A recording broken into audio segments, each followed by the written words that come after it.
So now let's talk about the Smart Cities mission. What does it really aim at doing? One important pillar is the economic development. So we've got to increase the sources of income available to cities. Presently, property tax is one of the few sources of income available. We want the mission to help cities leverage their land as an asset.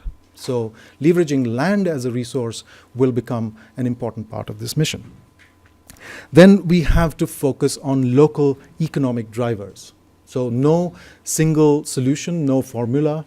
It's really about working with local industries, with local chambers, trade associations, as well as households. Many Indian households actually have household level industry, and create the economic drivers for the future.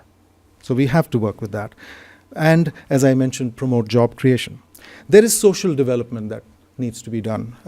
We have to include communities in the planning and management of our cities, and that is an explicit objective for the mission. We have to reduce abject poverty in our cities, and I don't think anybody would really disagree with the fact that we are not going to have smart cities, which are also riddled with the problems of poverty. Institutional development is going to be really important. So we must strengthen ULBs by creating capacity in those. ULBs are urban local bodies. To create capacities within those urban local bodies by extensive training and capacity building work.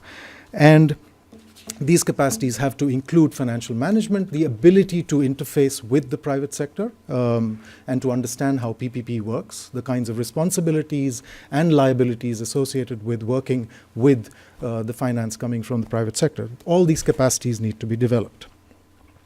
So what does the mission set out to do? It takes an area-based approach. We are not targeting the complete transformation of 100 cities in a short period of time. You would agree that that's a somewhat foolhardy pursuit.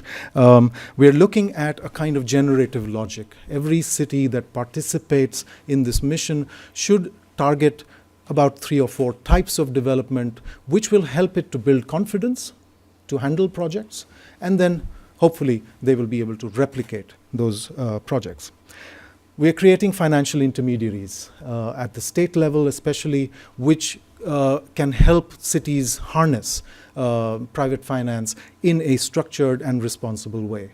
So no renegade kind of PPPs, which have tended to fail over the last 10 years and have created a lot of distrust between industry and local governments. That has to be a thing of the past. We've got to have more responsible PPP arrangements. Cities will create special purpose vehicles to handle their projects so that there is, again, responsibility and accountability, as well as the ability to attract finance by getting credit rating, by using more regulatory discipline and so on. We have to do all of this in a participatory manner, as I just mentioned. And we will provide, the central government will provide the hand-holding and the immediate capacity that's required for these cities in order to produce the kinds of plans and strategic approaches that will enable the kinds of projects that need to be executed. And lastly, the Smart Cities mission will converge all the different efforts from different ministries, as well as the sources of funding. So a smart city will avail of funding under the Swachh Bharat mission. It will avail of funding under the urban rejuvenation mission, the housing mission, and so on and so forth, and transportation funding as well. But it will do so by creating a strategic plan. It will create a strategic plan that will allow us to put all of these pieces together. In a sense, we've got a kind of Humpty Dumpty scenario in India. Cities have fallen apart, and now we have to put Humpty Dumpty back together. So this is a mission that will allow us to actually bring that together by convergence and integration.